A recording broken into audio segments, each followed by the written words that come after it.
Hai korang, hari ni saya nak share resepi kegemaran saya iaitu bubur cha-cha. Kalau saya suka makan yang masih panas-panas, makan yang sejuk-sejuk pun sedap. Okey, jom kita buat. Yang ni ubi keladi, kupas kulit dahulu, kemudian kita potong dadu. Ubi keledek kuning, potong dadu. Ubi keledek ungu, potong dadu juga. Masukkan ke semua ubi ke dalam periuk pengukus. Sebelumnya, air pengukus sudah pun kita didihkan. Kukus ubi sehingga empuk.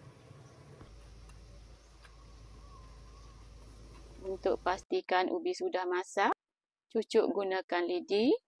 Dah empuk, angkat dan ketepikan. Sekarang kita masak sagu. Masukkan 2 cawan air ke dalam periuk. Air sudah mendidih, masukkan 3 sudu besar biji sagu. Masak sagu selama 5 minit.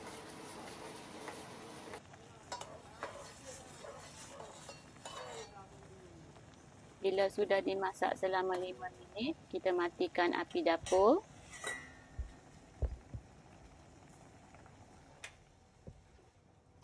Tutup periuk dan biarkan selama 25 minit.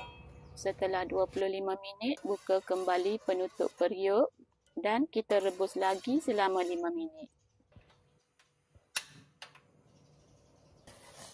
Setelah 5 minit, sagu pun sudah bertukar menjadi jernih dan masak elok. Bolehlah kita tapis. Kemudian bilas dengan air bersih. Kita ketepikan dahulu. Seterusnya kita nak buat bancuhan tepung. 100 gram tepung ubi, 1 sudu besar tepung gandum, sedikit garam, air panas yang secukupnya untuk menguli. Uli tepung sehingga menjadi dough.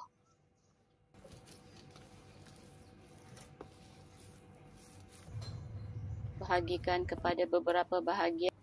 Buat seperti mana yang saya tunjukkan dalam video. Potong adunan kecil-kecil. Kemudian kita rebus. Apabila sudah terapung, bolehlah kita angkat dan terus masukkan ke dalam air sejuk.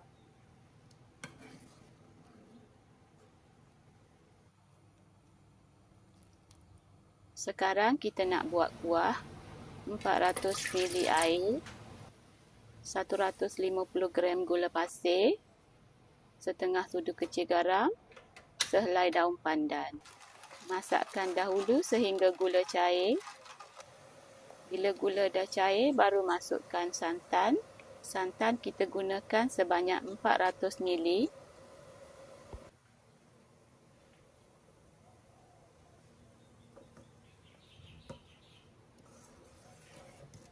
Bila santan sudah mendidih, masukkan ubi.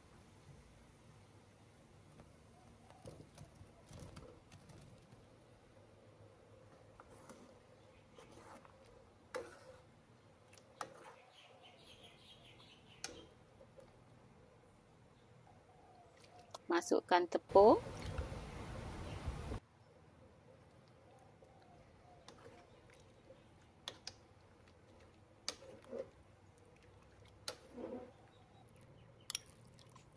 Masukkan juga sagu tadi. Masakkan sekejap lagi. Kemudian bolehlah kita angkat. Dan kita hidangkan. Sudah pun siap bubur cha-cha. Selamat mencuba.